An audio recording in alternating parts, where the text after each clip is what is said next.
और आज हम लोग बात करने वाले हैं कि अगर आपको इन्वेस्टमेंट करना है और आपको फंडामेंटल एनालिसिस करना है और आपको ज़्यादा नॉलेज नहीं है कहाँ से स्टार्ट करना है, कैसे स्टार्ट करना है एज अ बिगिनर।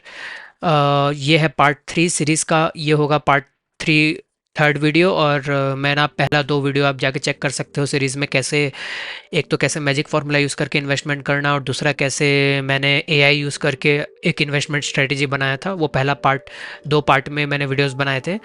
और ये वाला वीडियो मैं बेसिकली बिगनर्स के लिए बना रहा हूँ जिनको एकदम भी जीरो नॉलेज है कैसे फंडामेंटल एनालिसिस करते हैं और कैसे वो स्टार्ट कर सकते हैं। तो ये वीडियो बहुत ही स्लो और बहुत ही सिंपल होगा। तो चलिए स्टार्ट करते हैं। सबसे पहले हम लोग स्क्रीनर खोल लेंगे, क्योंकि स्क्रीनर मैं इसलिए प्रेफर करता हूँ कि स्क्रीनर ज़्यादा बेटर है। बाकी जो भी अभी मार्केट में अवेलेबल है, थोड़ा सा ये ज़्यादा मुझे सिंप्लीफाइड लगता है, तो ये मैं यूज़ करता हूँ। और इसमें मैं पहले जाऊँगा स्क्रीन्स में और मैं देखूँगा कि मेरा पॉपुलर थीम्स क्या। मैं कुछ भी चूज़ करूँ, आज कुछ भी एक जनरल कोई भी एक स्टॉक चूज़ करेंगे, फिर देखेंगे कि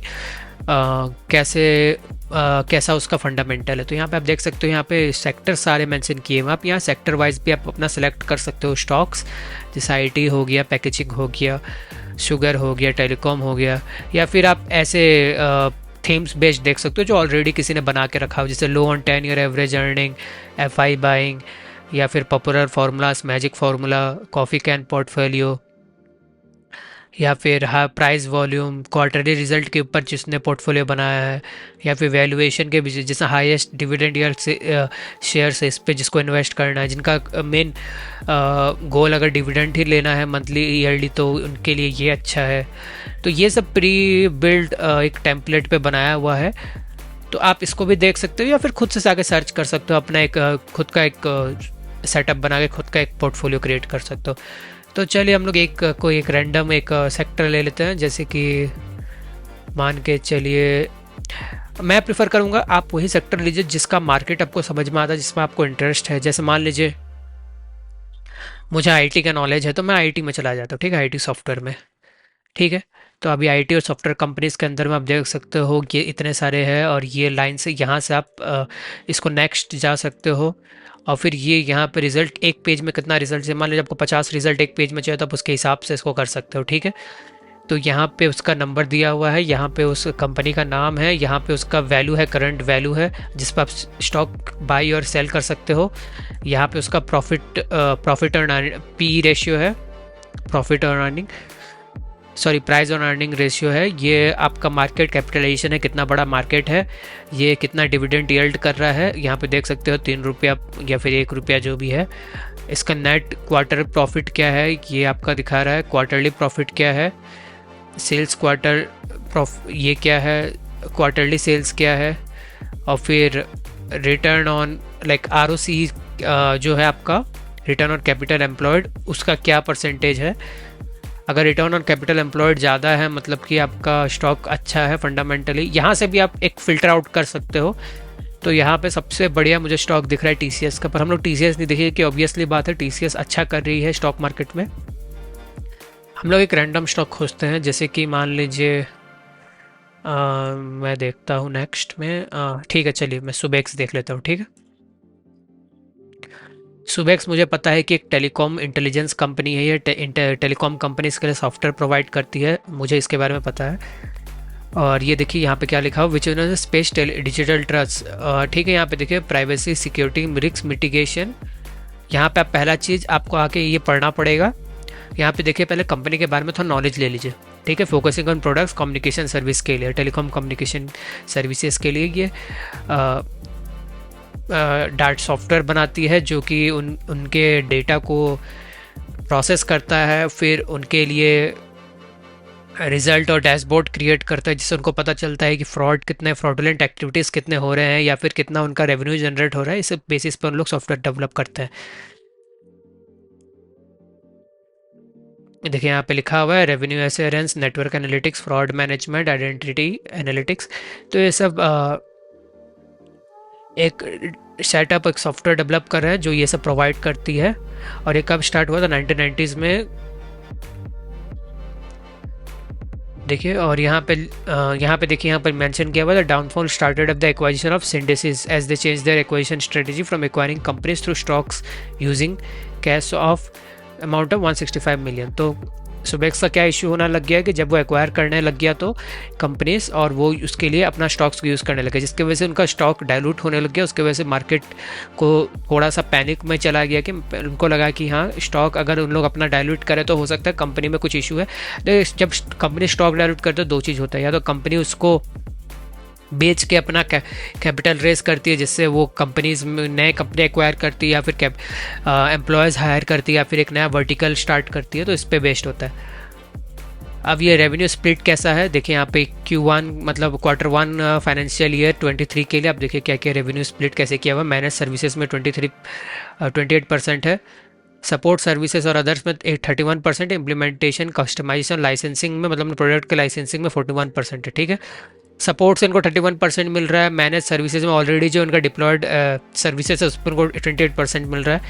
और आप देख सकते हो इनका जोग्राफिकल स्प्लिट है 60%। एपैक मतलब एशिया पैसिफिक अमेरिकन कंट्रीज, तो ये and rest of the countries है। अब एपैक अगर आप सर्च करोगे तो उसका मतलब वही होता है, एशिया पैसिफिक या एशिया पैसिफिक कंट्रीज। ठीक है, और अमेरिका में इनका 18%, इंडिया में 2%। तो इनका मेजरली कंट्रीज आउटसाइड इंडिया है, सारे फॉरेन कंपनीज है जिनके साथ ये अपना जो इनका क्लाइंटेल है। और देखिए इनका मेंशन किया हुआ है एयरटेल, वोडाफोन, ऑप्टस, जियो एक्सेट्रा। और इनका कस्टमर रिटेंशन 99% है, जो कि गुड है। मतलब इनका को जो क्वालिटी ऑफ प्रोडक्ट है, जो भी ये सर्विस प्रोवाइड कर रहे हैं वो एक्चुअली जेन्युइनली इनके कस्टमर को पसंद आ रहा है, उसके लिए इनका कस्टमर रिटेंशन अच्छा है। ये सब पढ़ने की ज़रूरत नहीं, आप अगर आप बहुत बेसिक लेवल पर तो ये सब पढ़ने की ज़रूरत नहीं है। आपको ये चीज़ देखना है प्रमोटर होल्डिंग कितना है, तक इट हैज़ अ कंपनी में 0 प्रमोटर होल्डिंग, मतलब कि प्रमोटर इसको होल्ड नहीं कर रहा है। तो ये एक रेड फ्लैग हो सकता है कि प्रमोटर क्यों नहीं होल्ड कर रहा है, क्योंकि प्रमोटर को इसमें कोई पोटेंशियल नहीं दिख रहा है, या कंपनी अपने एसेट को ज़्यादा लिक्विडेट नहीं करना चाहती है, जब पब्लिक को ही ऑफर करना चाहती है, ज़्यादा बड़े बड़े प्रमोटर्स को अपने बोर्ड ऑफ डायरेक्टर्स में नहीं बैठाना चाहती है। क्या रीज़न है, ये आपको थोड़ा देखना पड़ेगा यहाँ पे। R&D में उनका 9% था फाइनेंशियल ईयर 2022 में, और 2020 में 6% था कोविड के टाइम पे। ठीक है, इन्होंने रिकंस्ट्रक्चर किया अपना कंपनी को, और सुबेक्स एश्योरेंस को अलग कर दिया। सुबेक्स एश्योरेंस से इन्होंने सुबेक्स लिमिटेड कर दिया, मतलब मर्जर कर दिया। अनदर एक्सरसाइज में successfully shift to revenue maximization solution parent company. तो एक कंपनी थी जिसे सुबेक्स थी, वो थोड़ी लॉस मेकिंग चल रही थी, लेकिन अब ये रिकंस्ट्रक्ट करे, ये चाहते हैं कि वो अपने जितने भी लायबिलिटीज है उसको घटा के अपने प्रॉफिट में फोकस करें। इनका आप देख सकते हो फोकस क्या है अभी नेक्स्ट, अगर आप इसमें जाओगे। मैं इसलिए आप बोल रहा हूँ कि ये आप पढ़िए, की पॉइंट्स पढ़िए, कि की पॉइंट्स आपको थोड़ा सा नॉलेज होगा कंपनीज के बारे में। कोई भी कंपनी हो, कैसी भी कंपनी हो, कोई भी सेक्टर में हो, उसके की पॉइंट्स पढ़ के आपको थोड़ा बहुत सीखना पड़ेगा। और मैं चाहता हूँ कि आप इंटरेस्ट, अगर आप इन्वेस्ट करने वाले हो ये सब कंपनीज में, थोड़ा तो इंटरेस्ट लगा के पढ़िए, क्योंकि आपको थोड़ा सा कंपनी के, अगर आप वो बिजनेस के पार्ट को ओन करने की कोशिश कर रहे हो तो एटलीस्ट कम से कम कंपनी के बारे में या बिजनेस के बारे में थोड़ा सीख लीजिए। और ये सब यहाँ पे बहुत इजीली अवेलेबल है, आपको एक बार चेक करना है, बस एक बार आपको अपना टाइम देना है। जियो प्लेटफॉर्म्स पार्टनर में सुबेक्स हाइपरसेंस AI, वो 5G प्रोडक्ट लाइन के लिए। यहाँ पे इनका देखिए, इनका अब कोलैबोरेशन भी हो रहा है जियो के साथ। जियो एक बहुत बड़ी मल्टी बिलियन कंपनी है इंडिया में, पेटेंट्स भी फाइल कर रहे हैं। इनके पास एक कॉन्ट्रैक्ट बेस्ड कंपनीज भी है। अब यहाँ पे देखिए, हमको पता है कि 5G 6G टेक्नोलॉजी आने वाली है, तो ये सब कंपनी इस पर बहुत फोकस करने वाली है, जिनके लिए उनके पास बहुत सारे क्लाइंट्स आने वाले हैं। और इनका एक्चुअली में कंपटीशन ज़्यादा नहीं है, 2-3 कंपनीज छोड़ के, जो कि इंडिया में इस्टेब्लिश्ड है। मैं उनके बारे में नाम नहीं लूँगा, पर आप देख सकते हो, अब नीचे में इसमें आ जाएगा कि कौन कौन से कंपनीज के साथ इनका कंपटीशन रहेगा। और ये था आपका की पॉइंट्स। नेक्स्ट आते हैं मार्केट कैप देखने हैं। मार्केट कैप मतलब 5000 करोड़ के नीचे है, तो मतलब ये 2000 के आसपास है, मतलब ये स्मॉल कैप में आता है। स्मॉल कैप बहुत high risk high volatile companies होती है, जिसमें आपको एक बैट लेना पड़ता है इन्वेस्ट करने के लिए। अगर आपको कंपनीज के फंडामेंटल्स में बिलीव करते हो तो आप इसमें एक बैट ले सकते हो। रिस्की बैट है, लेकिन इसमें प्रॉफिट भी उतना ही बनता है, अच्छा ही बनता है, क्योंकि आप एक रिस्की बैट है। पर आपको अगर फंडामेंटल्स ओके लगता है तो small cap can give you good returns. ठीक है, ROCE return on capital employed में -9.35% का ये एक रेड फ्लैग है, क्योंकि कैपिटल जो आप इन्वेस्ट कर रहे हो उस पर अगर इनको रिटर्न नहीं मिल रहा है, क्यों ऐसा हो रहा है ये भी चेक करेंगे। करंट प्राइस 32 रुपया है, बुक वैल्यू से ज़्यादा बड़ा प्राइस नहीं है, इसे अराउंड 2x के आसपास, 2.5x के आसपास इनका करंट वैल्यू है। रिटर्न ऑन अर्निंग ये जो है इक्विटी है, ये इतना अच्छा नहीं है, ये भी नेगेटिव में है। तो क्या हो रहा है इसमें देखते हैं। सबसे पहले हम एक साल में देखते हैं कि मार्केट कैसे अप डाउन हुई, और यहाँ पे देख सकते हैं कि आप यहाँ जनवरी में सबसे हाईएस्ट था, फिर अब फिर इसी एरिया पे रेंज कर अगर मैक्स में चला जाऊंगा तो क्या रीज़न है। तो मैक्स आप देख सकते हो कि मार्केट एक टाइम पे 700-800 के आसपास गया, फिर मार्केट बहुत गंदा नीचे गिरा। क्यों नीचे गिरा, अब यहाँ पे आते हैं प्रोज और कॉन्स चेक करते हैं। कंपनी डेट फ्री है, जो कि एक बहुत अच्छी बात है। कंपनीज में डेप्थ कोई नहीं है, मतलब कंपनीज को ज़्यादा भी लोन उन कुछ ऐसा नहीं है कि जो उनको पे करना है, ऐसा कुछ करना है। अब कॉन्स क्या है कि कंपनी जो है उसके बुक वैल्यू से 3.52 टाइम्स ज़्यादा है। ये कोई बुरी बात नहीं है, पर यह है कि ऐसा क्यों है ये भी देख लेते हैं। Company has the low interest coverage ratio, और फिर company has delivered a poor sales. हाँ, ये एक मेजर रेड फ्लैग है कि कंपनी ने पुअर सेल्स डिलीवर किया है। क्यों ऐसा किया ये भी देख लेते हैं। Company has low return on equity, जो कि है low return of equity is directly proportional to उनका जो सेल्स ग्रोथ है। अभी सेल्स ग्रोथ ही कम है तो इक्विटी में जो रिटर्न होगा वो भी कम होने वाला है। और इनका ऑलरेडी बुक वैल्यू था जो कि 3.25% से फेस जो ओरिजिनल वैल्यू से ज़्यादा था, मतलब उनका वैल्यूएशन भी हाई है, सेल्स भी लो है, और फिर रिटर्न ऑन इक्विटी भी कम है। इसका मतलब ये तीन चीज़ मिला के कंपनी के फंडामेंटल्स इतने स्ट्रांग नहीं है। अब इनके पेयर कंपैरिजन कौन है आईटी सॉफ्टवेयर में, एलेक्सी, परसिस्टेंस, ये सब है, ठीक है, कोफोर्ज, ये सब है। अब इनका देखिए, इनका सीएमपी प्राइस भी हाई है, इनका कैपिटल भी 5-4 हज़ार के आसपास है, जो कि अराउंड मिड कैप के आसपास ही है। लेकिन ये सब सारे स्मॉल कैप ही है, लेकिन 5,000 के आसपास होने से मिड कैप कहलाएंगे। और इनका ग्रोथ अच्छा है, इनका आरओसी है, एक्सेप्ट फॉर पीबी फिनटेक, इनका आरओसी ही है। कैपिटल एम्प्लॉयड पे रिटर्न है, पर ये सुबेक्स का नहीं है। Quarterly result, tax percent, profit before tax, ठीक है। तो इशू क्या हो रहा है, अब यहाँ पे अगर हम लोग नेट प्रॉफिट आगे देखते हैं तो सबसे पहले क्वार्टरली रिजल्ट में हम लोग सिर्फ स्टैंड अलोन नहीं देखेंगे, हमेशा कंसोलिडेटेड देखेंगे, ठीक है। कंसोलिडेटेड में जिनके भी इनके सब्सिडरी सब कुछ एक ही जगह में आ जाते हैं। तो हम लोग नेट प्रॉफिट देखते हैं यहाँ पे 2 जून 2020 से स्टार्ट है। जून 2020 से नेट प्रॉफिट इनका रिड्यूस होते गया, पहला 15 करोड़ बना, फिर रिड्यूस हो के फिर 2021 में इन्होंने एक थोड़ा प्रॉफिट कमाया, फिर आप देख सकते हो फिर से रिड्यूस, चलिए ठीक है। फर्स्ट क्वार्टर में प्रॉफिट है, फिर नेक्स्ट क्वार्टर्स में इतना अच्छा नहीं बना रहा है प्रॉफिट, ठीक है।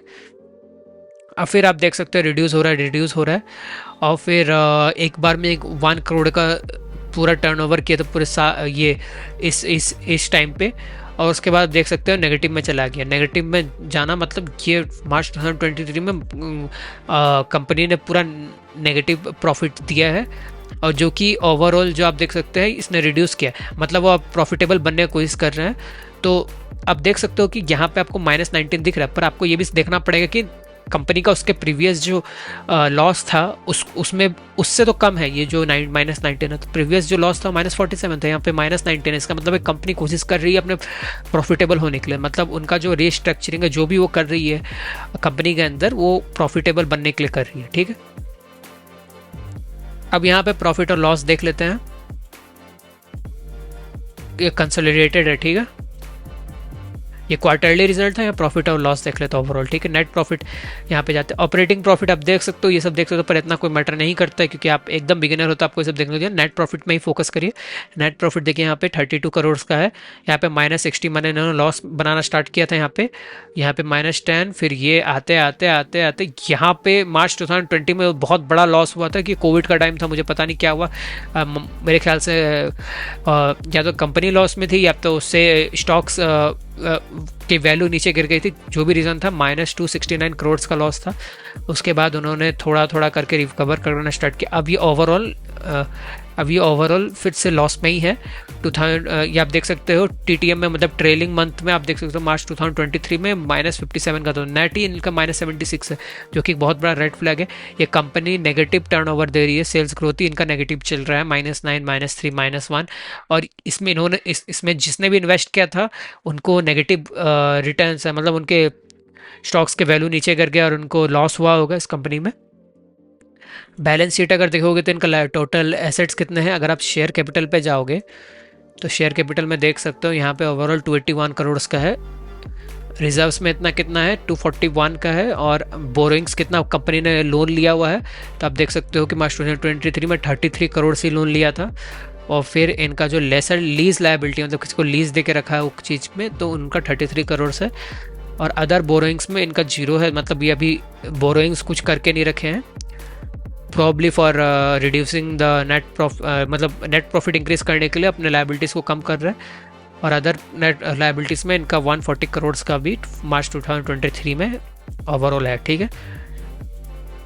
जो उनका नेट फिक्स्ड टोटल लायबिलिटी इनका 695 है।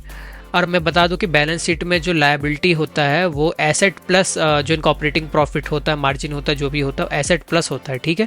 तो एसेट इंक्लूडेड होता है उनका लायबिलिटीज़ में। तो मतलब ये नहीं है कि वो लायबिलिटीज़ का मतलब ये नहीं है कि सारी चीज़ उनको पैसा बर्बाद करने के लिए रखे, वो एज ए एसेट भी काम करता है, जो कंपनी कैसे परफॉर्म करी है और कंपनी कैसे वर्क करेगी, जो एसेट यूज़ करके, वो एसेट को भी लोग लायबिलिटी ही ऐसे अलाउ करते हैं, मतलब शेयर करता है अपने बैलेंस शीट में, ठीक है। तो यहाँ पे आप देख सकते हैं ट्रेड रिसीवेबल्स में ये कितना है, 90 करोड़ के आसपास इस समय का। कैश इक्विवेलेंट इनके पास 109 करोड़ के आसपास है। और शॉर्ट टर्म लोन्स इनका है ही नहीं, 1 करोड़ के आसपास लोन है। अदर एसेट आइटम्स इनका 95 है। तो ओवरऑल 965 का इनका जो है टोटल एसेट्स है, ठीक है। लायबिलिटीज़ प्लस एसेट्स मिला के और बोरिंग्स सब मिला के। इसमें से हमें बस एक चीज़ देखना है, 3 चीज़ देखना है कि बोरोइंग्स कितना। बोरोइंग्स बहुत हाई नहीं होना चाहिए, इनका ज़्यादा कोई लोन नहीं होना चाहिए। तो आप देख सकते हो लोन भी नहीं है, बोरोइंग्स हाई भी नहीं है, तो इसका मतलब ये है कि अभी कंप्लीटली कंप्लीट डेट फ्री है। बस ये लॉस कर रही है, मतलब इनके पास पैसा है बर्न करने के लिए, पर ये प्रॉफिट नहीं बना पा रही है, अपने रेवेन्यू जनरेट नहीं कर पा रही है। और यहाँ पे आप देख सकते हो कैश फ्लो में आते हैं, तो कैश फ्लो आप एक बार खोल लीजिए पूरा। प्रॉफिट फ्रॉम ऑपरेशंस यहाँ पे देख सकते हो ये नेगेटिव में चल रहा है मार्च 2023 में। प्रीवियसली मार्च 2022 में प्रॉफिट में थी, लेकिन इस बार रेवेन्यू मतलब ऑपरेशन से इनको नेगेटिव में चलना पड़ रहा है। पेएबल्स आप देख सकते हो ज़्यादा नहीं है, रिसीवेबल्स भी कम है। और फिर लोन कितना है इनका, अभी लोन नहीं है इस समय, ठीक है। और वर्क कैपिटल आइटम्स कितना है, अदर वर्क कैपिटल आइटम्स में इनका 32 करोड़ के आसपास अदर वर्क कैपिटल आइटम्स है, ठीक है। और फिर डायरेक्ट टैक्सेस इनको 5 करोड़ के आसपास देना पड़ रहा है। और फिर यहाँ पे आप देखते हैं फिक्स एसेट परचेस्ड, तो फिक्स एसेट में इनका है -5, मतलब नहीं, मतलब इनका जो फिक्स एसेट पे है -5 करोड़ के आसपास है। और इन्वेस्टमेंट परचेस्ड एंड सोल्ड में आप देख सकते हो कि ये जिन्होंने सोल्ड किया है, जो भी वो इन्वेस्टमेंट सोल्ड किए हैं वो इनको पॉजिटिव में है, जो परचेस्ड किया है वो इनके लिए एक तरह से कैश बर्न होता है। तो जब आप कुछ इन्वेस्टमेंट बाई करते हो तो कैश बर्न में आता है, तो वहाँ पे आप देख सकते हो कि ये -106 करोड़ के आसपास इनका इन्वेस्टमेंट परचेज था, जो इनके बैलेंस शीट में कैश बर्न में ही आएगा।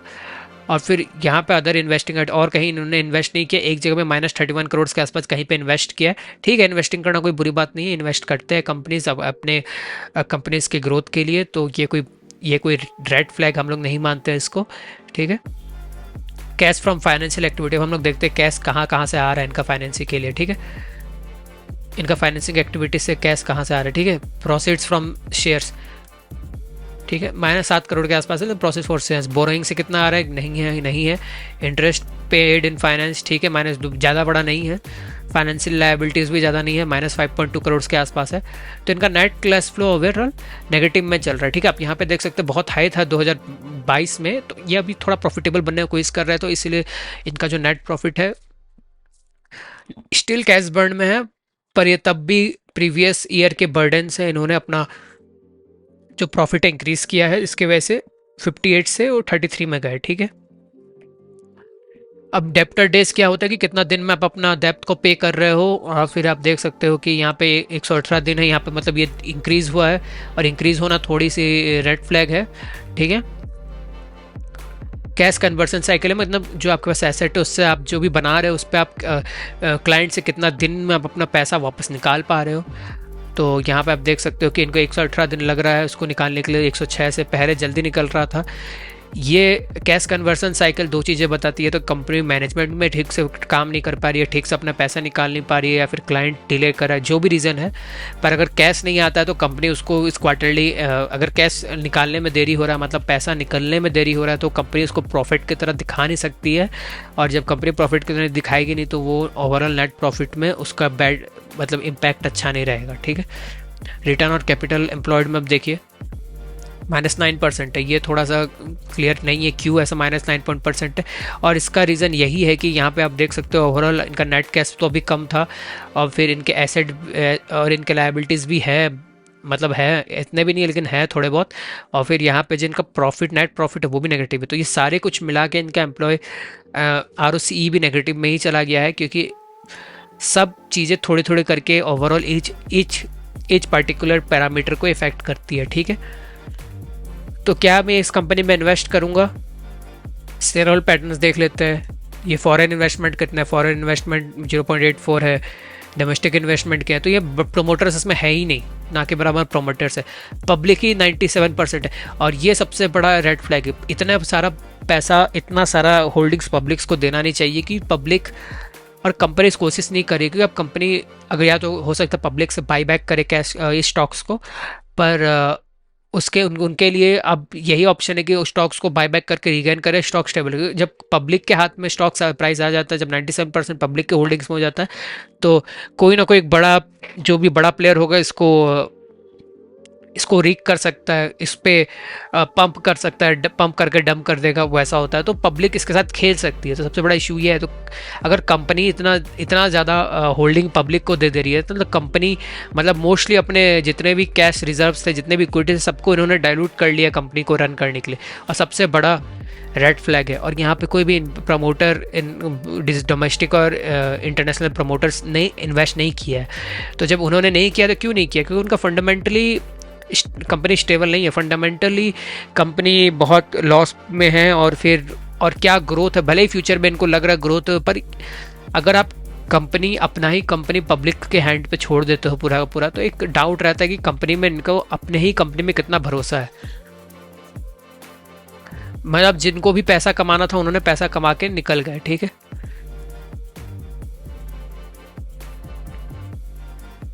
देखिए